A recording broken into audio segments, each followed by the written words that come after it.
Bon, c'est que tu me connais, tu sais je suis qui, qu'est-ce que je fais.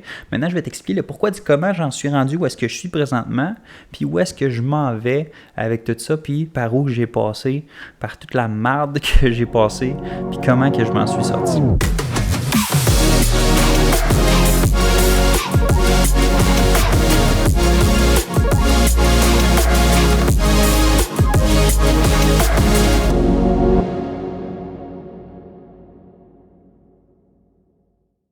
Avant de commencer, si tu ne me connais pas, mon nom c'est Jérémy Drouin, propriétaire fondateur de Prolific Academy et du défi Reprends ton bonheur. J'ai 25 ans, je suis un entrepreneur. Puis en gros, j'aide les autres entrepreneurs, les vendeurs, les travailleurs autonomes à se débarrasser des croyances qui les empêchent d'accomplir de grandes choses. Ce que tu écoutes présentement n'est pas à titre de formation, de coaching, de conseils psychologiques, ni de conseils financiers, mais bien à titre de divertissement. Si tu en bénéficies, tant mieux, je compte sur toi pour partager ça. J'ai remarqué que la majorité des podcasts vont grandir par le bouche à oreille. Donc que ce soit dans un story, un post ou peu importe la plateforme que tu vas le publier, n'oublie pas de me taguer au @jdrouin pour que je puisse à mon tour le republier. Ça prend juste 2 petites secondes puis ça fait toute la différence pour moi. Puis si c'est ta première écoute puis c'est pas encore déjà fait, je t'invite à me laisser un review parce que ton expérience est vraiment importante pour moi. Un petit 5 stars, ça fait pas de tort à personne. Sur ce, je te souhaite une bonne écoute. What's up tout le monde? J'espère que ça va bien. C'est aujourd'hui le grand jour où est-ce que je me dévoile enfin à vous tous après 3 mois d'absence des médias sociaux. C'est un moment spécial pour moi parce que ça fait longtemps que je ne me suis pas exposé comme ça. Puis là, je vais le faire de façon extrêmement transparente, extrêmement vulnérable. Puis je vais te dévoiler la période la plus creuse que j'ai vécue de ma vie. Jamais j'ai fait ça, de me dévoiler à ce point-là. Puis je vais le faire parce que il y a certaines personnes qui vivent des périodes comme que j'ai vécu, puis qui ne savent pas comment s'en sortir, puis vont peut-être bénéficier de la façon que je m'en suis sorti. Je ne sais pas comment que je vais expliquer ça, parce qu'il y a tellement de choses qui se sont passées. J'espère que j'en oublierai pas. Puis j'espère que tu vas être capable de comprendre l'ordre chronologique de tout ce qui s'est passé, parce que j'ai jamais vraiment... Il faut que je pratique mon storytelling, il faut que je pratique la façon où j'explique les choses pour que ce soit plus clair. Puis c'est la raison pourquoi je me lance sur YouTube officiellement. Aujourd'hui, je te l'apprends, sur des formats un peu plus longs. Avant, je faisais beaucoup des TikTok, des Reels qui étaient des formats plus courts. Puis je trouvais que c'était pas vraiment moi, c'était pas 100% authentique. Je m'écoutais, je faisais des rétrospectives, je suis comme on dirait que c'est pas 100% moi, on dirait que je suis comme un personnage. Puis je m'écoute, puis je trouve pas que c'est moi cette personne-là. Fait que je trouve que YouTube, c'est peut-être une plateforme qui est plus pour moi, que je peux m'exprimer de façon plus en profondeur, si on veut dire ça de même, en simplement étant moi. C'est ce que je veux être sur les médias sociaux, je veux être moi, puis je me rendais compte avec le temps, puis toutes les vidéos que j'ai faites, puis le contenu que j'ai produit, que je n'étais pas 100% moi. Puis aujourd'hui, je vais te démontrer beaucoup de vulnérabilité avec cette vidéo-là parce que je vais faire quelque chose que pas beaucoup de gens qui sont game de faire, de juste se dévoiler puis de dire à quel point ils étaient dans la marde puis comment ils s'en sont sortis. Puis ceux qui le font, je les admire parce que c'est eux autres qui m'inspirent avec leur situation. Ils démontrent que c'est possible de se sortir de la merde quand on est dans la merde. Fait que je sais pas par où commencer, je sais pas qu'est-ce que je vais expliquer, de quelle façon je vais l'expliquer, mais je te remercie de comprendre à quel point c'est pas facile de s'exprimer de façon aussi... comment je pourrais dire ça? Aussi d'être un livre ouvert à ce point-là. Puis j'ai jamais fait ça. Puis c'est une première pour moi. Puis je te remercie pour l'attention que tu me donnes présentement, le temps que tu passes à écouter cette vidéo-là. C'est ça. Fait que c'est ça. Je te remercie. Fait que long story short, par où que je pourrais bien commencer? C'est pas aussi facile que je pensais se dévoiler à ce point-là. On va retourner 4 ans en arrière, OK? On va faire ça. Ouais, on va retourner 4 ans en arrière pour que tu saches un petit peu comment que je me situe. Puis en passant, pour ceux qui ne me connaissent pas, mon nom c'est Jérémy Drouin, j'ai 25 ans. Je suis propriétaire fondateur de Prolific Academy, fondateur du défi Reprends ton bonheur en cette semaine. Je suis un vendeur dans l'âme. Je suis maintenant tu l'apprends avec ça. Je suis représentant dans les services financiers. Je l'ai été dans le passé. J'ai eu une agence marketing où est-ce qu'on aidait les gens dans les services financiers, puis finalement, je suis retourné dans les services financiers en même temps de rouler Prolific Academy, une agence, pas une agence, mais une entreprise de coaching en développement personnel, d'optimisation, de mindset. Master, que tu me connais, tu sais je suis qui, qu'est-ce que je fais. Maintenant, je vais t'expliquer le pourquoi du comment j'en suis rendu, où est-ce que je suis présentement, puis où est-ce que je m'en vais avec tout ça, puis par où j'ai passé, par toute la merde que j'ai passée, puis comment que je m'en suis sorti. Donc, long story short, on va retourner 4 ans en arrière, quand j'ai fondé ma première entreprise avec 2 de mes partenaires, Mathieu et Karim. Si vous regardez ça, j'espère que vous allez bien, les boys. Vous êtes des machines, j'espère que ça va bien vos affaires. Où est-ce que j'en étais? Je pense que j'ai un TDAH. Moi, je vais passer de gauche à droite. Je vais essayer de ne pas faire de gauche à droite de même, là. Mais je vais essayer d'être chronologique dans l'explication des choses. Fait que là, 4 ans, parti d'une entreprise avec Karim et Mathieu, Prolific Solutions, qui était une entreprise où, au début, dans le fond, on aidait les entreprises avec leur marketing. Puis plus que ça avançait, plus qu'on s'est niché avec les conseillers en sécurité financière, les planificateurs financiers, les cabinets de services financiers pour les aider à avoir des rendez-vous, à avoir plus de clients. C'est les services qu'on offrait. Puis, plus que ça avançait, plus qu'on se rendait compte que nos visions n'étaient pas alignées, qu'on n'était pas vraiment sur la même longueur d'onde sur ce qu'on voulait. Puis, plus que ça avançait, plus qu'on s'en rendait compte, puis plus qu'on déconnectait en tant que partner, en tant que fondateur. C'est ce qui faisait que les résultats ils allaient de moins en moins bien. Puis pendant un temps, là, ça allait super bien. On faisait dans les 5 chiffres par mois. On avait une dizaine d'employés. Ça roulait au toast. Là. Puis après ça, c'était pas constant. Tu sais, ça réduisait. Puis on se rendait compte que c'était toute une question de vision. C'était toute une question de... On n'était pas alignés les trois. Puis c'est ce qui a fait que ça n'a pas vraiment fonctionné. Puis pourquoi que je t'explique ça? C'est pour t'expliquer que à un moment donné, on s'est séparés. On était juste moi puis Mathieu. Karim a pris son côté. Puis Karim, de son côté, il était seul. Ça a vraiment bien été. Ça skyrocket, ses affaires. Félicitations, Karim, en passant. Puis moi puis Mathieu, on s'est dirigé vers, qu'est-ce qu'on veut faire nous autres maintenant que Karim n'est plus avec nous? On a décidé de se lancer dans le coaching. Moi, c'était vraiment au niveau développement personnel. Mathieu, c'était vraiment au niveau de la crypto. Puis, encore une fois, on se rendait compte qu'on était 2 partenaires dans la même business qui faisaient des choses différentes. Fait qu'on avait encore une fois 2 chemins différents. Puis, les résultats, ils ont vraiment bien été au début. Puis après, plus que ça allait, plus qu'on se rendait compte, OK, on fait des choses différentes, ça fait pas vraiment de sens. Puis c'est là que, boum, on s'est séparés. Puis en même temps que Mathieu puis moi, on s'est séparés, je me suis en même temps séparé avec mon ex, qui était ma blonde à ce temps-là. Puis c'est à ce moment-là que j'ai mangé une bonne claque dans la face. C'est à partir de ce moment-là, c'est là 3 mois à peu près, on va dire 3 mois, peut-être 3 mois et demi. C'est à partir de ce moment-là que tout a commencé à débouler. C'est là que j'ai commencé à me remettre en question. Parce que là, j'étais rendu célibataire. La business, ça allait pas vraiment bien. Je faisais de l'argent, mais il y avait plus de factures que de revenus, si on veut dire ça comme ça. Puis, ça allait pas super bien au niveau relations parce que je sacrifiais tout pour mon entreprise. Je sacrifiais mes relations, je sacrifiais ma relation qui était ma blonde dans ce temps-là. Je sacrifiais ma santé. Je sacrifiais beaucoup, beaucoup de choses pour en venir à un point que on dirait que tout m'a comme revenu dans la face, si on va dire ça de même.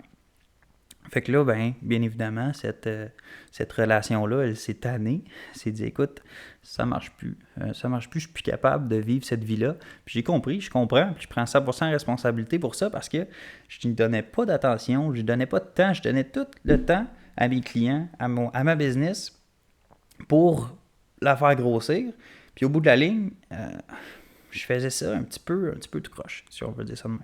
Je mettais toute mon énergie sur les médias sociaux. Je mettais toute mon énergie sur mes clients, sur le défi Reprends ton bonheur, sur Prolific Academy. Je mettais toute mon énergie là, puis j'oubliais tout le reste. On dirait que tout le reste n'existait pas. Puis toute ma tête était occupée par Prolific Academy. mes TikTok, mes Reels, mon Facebook, mon groupe privé, le groupe du défi Reprends ton bonheur. Toute ma tête était là-dedans. Donc, j'ai comme mis de côté niveau relation, niveau santé, niveau tout ce qui entourait ma vie personnelle. Je le mettais de côté pour aider les autres. Puis je me suis rendu compte en faisant ça que je me suis oublié moi. J'ai oublié Jérémy en essayant d'aider tout le monde autour. Puis ça, c'est l'erreur que j'ai faite, c'est que j'ai essayé d'aider tout le monde en m'oubliant moi. Puis ça m'a frappé d'en face. Puis je t'explique comment que ça m'a frappé d'en face. Un moment donné, ça faisait 2 mois que ça allait pas super bien financièrement. J'avais pas de clients qui rentraient. J'avais beaucoup de temps que j'investissais gratuitement à aider tout le monde. Écoute, j'étais rendu là, quasiment un service 24 heures sur 24, là, psychologue, sur Facebook Messenger, comment tu appelles ça, là? Inbox sur Instagram. J'étais rendu littéralement là, 10 heures par jour à répondre à des messages, à toujours répondre aux questions. On dirait que les gens ils pensaient que j'avais la solution à tout. Puis c'est pas le cas. Je connais pas tout, j'ai pas les réponses à toutes. Puis je ne suis pas un psychologue, je ne suis pas un service de aide SOS suicide, je ne suis pas cette personne-là.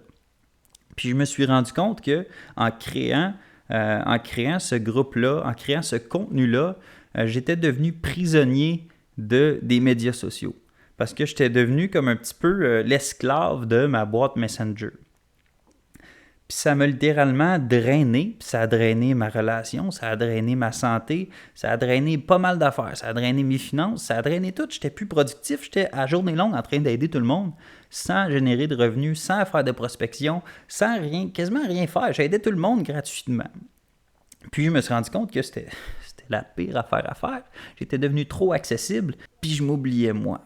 C'est ce que je me suis rendu compte, c'est que tu peux pas faire ça. Tu peux faire ça avec une équipe, mais je n'avais pas d'équipe. J'étais le one-man show qui essaye d'aider tout le monde, qui essaye de transformer la vie de tout le monde. Puis les gens, ils avaient la perception de moi, je ne sais pas pourquoi qu'ils avaient cette perception-là, mais ils pensaient que j'avais la réponse à tout. Puis j'essayais de les aider d'une certaine façon, mais je n'étais pas en mesure de les aider en prenant soin de moi. Je prenais soin des autres sans prendre soin de moi.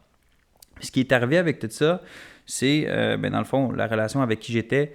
Shani, si tu écoutes ça, je prends full responsibility, I take ownership. J'ai été donné aucune attention, puis je comprends que tu t'es tanné, parce que je n'étais pas la personne que j'étais au début. J'étais devenu prisonnier de ma business. Bien, évidemment, elle s'est tannée, puis elle a dit ça ne fonctionne plus, puis je comprenais. Moi non plus, ça ne fonctionnait plus. On n'était plus sur la même longueur d'onde pantoute.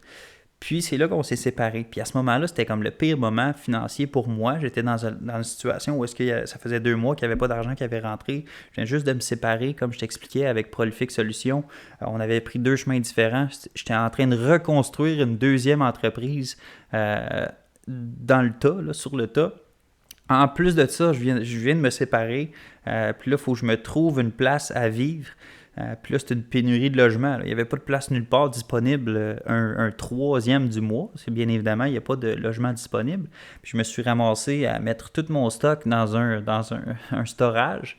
Je vais mettre une vidéo là, juste ici quelque part pour que tu vois. Ça, c'était ma maison. Ça, c'était où est-ce que j'habitais pendant une semaine. Ça, c'était mon chez nous.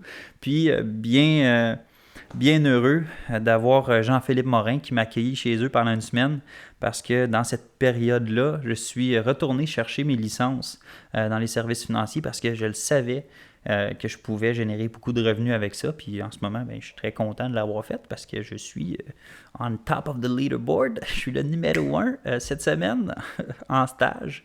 Wouhou! Puis je le savais que je pouvais aller chercher beaucoup de revenus là-dedans dans les services financiers parce que je l'avais déjà fait dans le passé. Puis avec l'agence que j'avais, l'agence marketing, on aidait les conseillers en sécurité financière à avoir plus de clients. Fait que j'étais comme, hey, c'est qui le cave? Tu veux faire de l'argent? Go! Va dans les services financiers, va chercher les licences, va vendre des assurances, tu vas faire de l'argent comme un malade, tu vas apprendre aussi, puis ça va te remettre dedans, ça va te remettre dans le mood, puis ça va te changer les idées sur la relation qui vient de se passer, puis tout le clash qui vient de se passer. Puis ça va te permettre de te mettre un padding là, pour investir dans ta business. Puis ça, c'était mon plan de match. C'est exactement ça que j'ai fait. Puis, je me suis fié sur les skills que j'avais acquis avec toutes mes années d'expérience en vente pour me sortir de cette marde-là. Puis, pour t'expliquer brièvement, là, tout s'est passé en même temps. Tu sais, quand tout va mal, là, ben, tout allait mal. Séparation avec mon ex, séparation de business avec mes partners, le char qui pète tout bas de côté, une infection dans la dent que j'ai dû me faire opérer dans la bouche. Pas de logement, j'étais sans abri, littéralement. Merci Jean-Philippe pour m'avoir accueilli sur ton sofa pendant une semaine. Je le savais que tu voyais le potentiel en moi. Je le savais que tu savais qui j'étais. Anyway, petite parenthèse, Jean-Philippe, c'est le directeur dans le cabinet que j'ai été chercher mes licences, que j'ai commencé à vendre des assurances avec lui. Je pense que tu as vu mon potentiel. Tu savais de quel bois je me chauffais, puis tu t'es dit, oh, je peux bien l'accueillir sur mon sofa une semaine. Si l'argent qui va me l'apporter, ce jeune-là, pas peur de l'accueillir chez nous. Anyway, vraiment reconnaissant pour ce qu'il a fait pour moi. Il m'a littéralement sorti de la marde. Il m'a aidé à déménager. Il m'a aidé à mettre mon stock dans le U-Haul, le storage que j'ai eu. Il m'a aidé à me remettre sur mes pieds, bien évidemment. Puis aujourd'hui, j'en suis extrêmement reconnaissant parce que c'est un petit peu grâce à lui que je suis où est-ce que je suis présentement. Je lui donne le crédit, il le mérite. Merci Jean-Philippe. Puis je vais faire une entrevue avec lui sur l'autre chaise, juste ici. Ben là, peut-être que tu ne la vois pas, là, juste à côté. Je vais faire une entrevue avec lui pour qu'il m'explique son parcours à lui.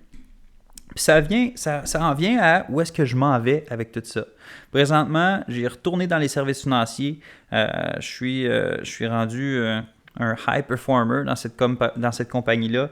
J'ai pas peur que je vais être le numéro 1. Puis ça, mark my words, là, je vais être le numéro 1 dans cette compagnie-là. Je le sais. Je me connais. Je le sais de quel bois je me chauffe. Je suis extrêmement confiant en mes capacités. Puis c'est pour ça que je suis retourné dans ce domaine-là, parce que je sais quel résultat que je peux aller chercher. Puis, j'ai décidé de complètement réorienter mon type de contenu.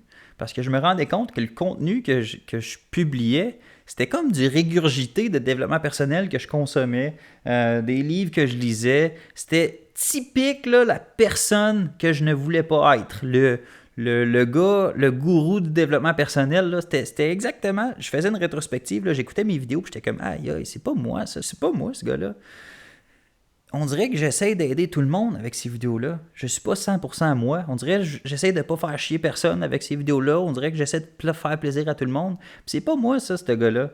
Moi, je suis un high performer. Je veux aider les entrepreneurs, les vendeurs, les gens qui veulent performer plus, les gens qui ont de l'ambition, les gens qui veulent plus, qui veulent être plus productifs, qui veulent être plus en shape, les gens qui veulent performer. Puis je me rendais compte que avec le contenu que je publiais, c'est comme si j'essayais de flatter les gens dans le sens du poil pour qu'ils m'aiment. Puis je sais pas pourquoi, mais ça a fonctionné. J'ai ramassé 12 000 followers sur TikTok. Puis dans mon groupe, il y a eu 600 personnes qui se sont ramassées dans ce groupe-là. Il y avait de l'interaction, mais j'étais, comme je disais tantôt, devenu un service 24 heures de psychologie, SOS, suicide. Je passais littéralement mes journées sur Messenger, à répondre aux questions des gens, à faire certain qu'ils y allaient bien, à leur donner des solutions, même que je faisais des suivis avec eux pour faire sûr qu'ils avaient appliqué les solutions. Puis tu sais quoi, les gens qui venaient me chercher de l'aide, ils appliquaient même pas les solutions que je leur partageais. Puis, t'as-tu essayé ce truc-là? « Ah non, j'ai pas essayé pour telle raison. Excuse. » Là, j'étais comme, il y a tout le temps que j'ai investi là-dedans.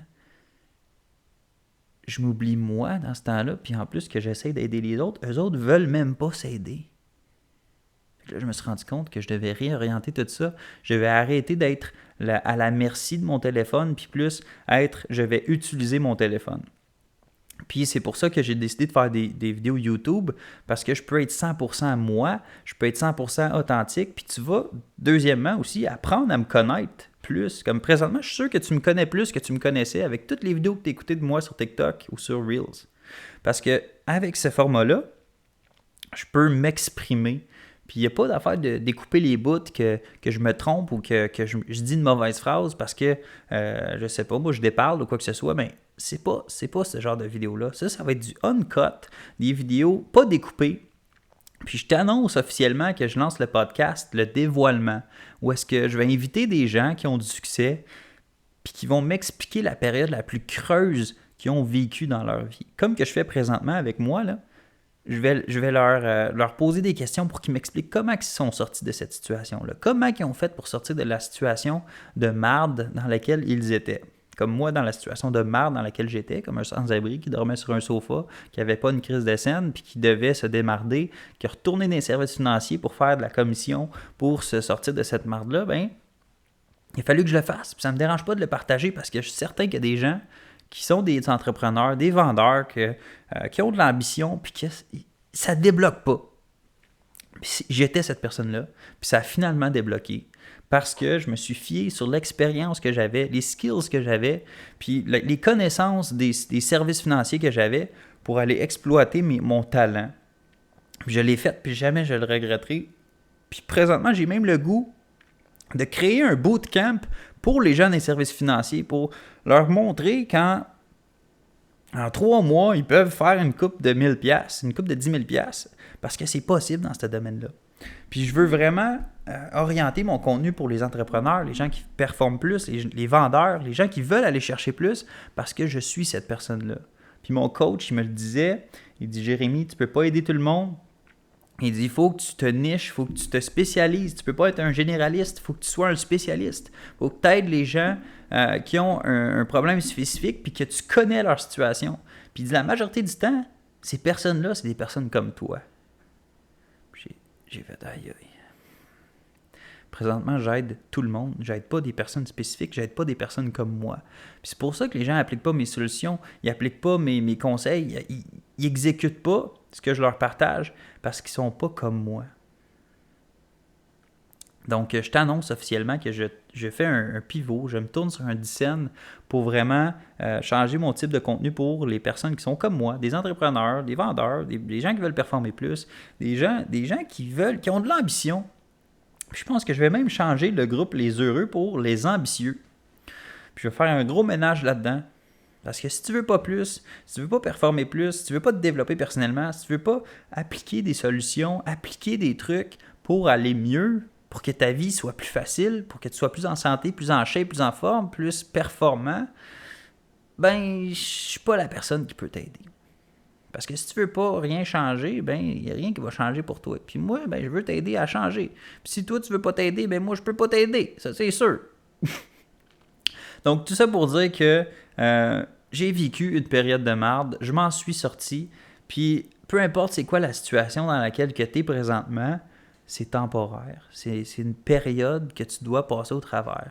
C'est une période qui est difficile, mais qui est utile. Parce que je ne serais pas la personne que je suis présentement si je n'avais pas vécu ça. Puis en vivant ça, j'ai été stressé, je me suis mangé les ongles. J'ai même... j'ai fumé beaucoup de potes pendant cette période-là. Beaucoup de remises en question. Beaucoup de « Aïe, aïe, qu'est-ce que je vais faire de ma vie? Est-ce que je vais vraiment retourner dans les services financiers comme avant? Aïe, aïe, je vais-tu vraiment mettre pause sur l'entrepreneuriat, sur ma business? Est-ce que je vais vraiment retourner faire du cold call? » Puis présentement, j'enjoy vraiment ce que je fais parce que je le sais que je suis bon là-dedans. Oui, c'est le fun parce que j'apprends à l'enjoyer, mais souvent, tu dois apprendre à aimer faire les choses que tu n'aimes pas faire. Ou de les faire, peu importe, même si tu n'aimes pas les faire, de faire ce que tu sais que tu dois faire. Puis c'est ce que j'ai fait. Je ne voulais pas retourner dans les services financiers. Je ne voulais pas retourner dans la vente. Mais c'est ce qu'il fallait que je fasse pour me sortir de cette situation-là. Puis je t'invite à stay tuned pour les prochains jours, prochaines semaines, parce que je vais publier des 15 minutes. Des 15 minutes comme uncut, des versions que je ne vais pas découper, que je ne vais pas modifier. Vraiment un 15 minutes que je vais m'asseoir dans ma chaise, je vais juste penser à voix haute, je vais juste parler, dire ce qui me passe par la tête pour que tu puisses comprendre qu'est-ce qui se passe entre mes deux oreilles, puis peut-être bénéficier de ce qui se passe entre mes deux oreilles. Parce qu'il y a tellement de choses qui se passent dans ma tête que ça reste des idées puis que je ne partage pas à personne, mais que je sais que je dois partager. Puis en même temps, ça me pratique à m'exprimer. Comme présentement, ce que je fais, jamais j'aurais pensé me dévoiler puis parler de ma situation financière, puis à quel point que ma vie c'était de la merde pendant une certaine période. Mais personne ne peut bénéficier de ça si j'en parle pas à personne. Puis si les gens ils me jugent, ben qui me juge, je m'en calisse. Je m'en calisse, peu importe ce que tu penses. Si tu peux en bénéficier, là, c'est important pour moi. Là, je vais être content. Mais si t'aimes pas ça, écoute, il y a d'autres mondes que tu peux aller écouter, que tu vas peut-être aimer. Puis si tu veux ne pas m'aimer, ben ça m'affecte pas moi. Ça l'affecte juste toi, l'émotion que tu vis négative, en appréciant pas ce que tu entends présentement. Donc, je pense que j'ai tout dit.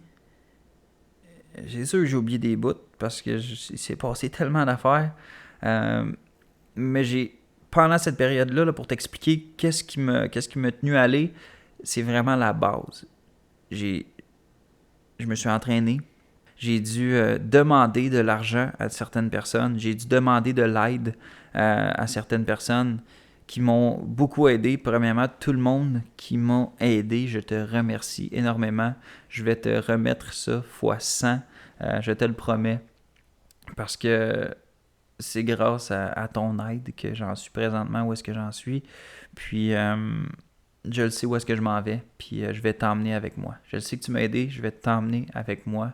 Les personnes qui écoutent ça puis qui se reconnaissent dans cette période-là, je te remercie. Je te remercie beaucoup pour m'avoir aidé. Ça a été une période difficile, mais j'en suis sorti. J'en suis finalement sorti. Puis, présentement, je peux partager dans ce beau chez nous que j'ai emménagé, que j'ai tout arrangé pour que je puisse faciliter la création de contenu, juste pour que tu puisses bénéficier de ce qui se passe entre mes deux oreilles, de ce qui se passe dans ma vie en tant qu'entrepreneur.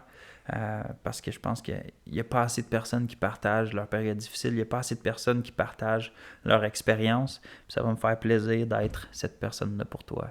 Donc sur ça, j'espère que tu as apprécié cette vidéo-là. Je ne sais pas ça fait combien de temps, mais je pense que ça fait vraiment longtemps que je parle. Ça doit faire 20-30 minutes que je parle. Mais merci. Merci d'avoir écouté. Je te laisse là-dessus. Puis on se voit dans la prochaine vidéo. Yeah! Oups! J'espère que tu as adoré cette vidéo-là puis que tu en as bénéficié. Si c'est le cas, je t'invite à aimer, partager puis t'abonner. Je trouve que ça sonne mieux en anglais. Like, share and subscribe. Puis si tu as une idée de qui pourrait s'asseoir dans une de ces deux belle chaise-là pour avoir une conversation constructive avec moi, je t'invite à commenter son nom dans les commentaires, comme ça on va pouvoir bénéficier de ce qui se passe entre ces deux oreilles. Sur ce, tu sais quoi faire maintenant, fais juste le faire. Pas peur de te le dire, moi. Yeah!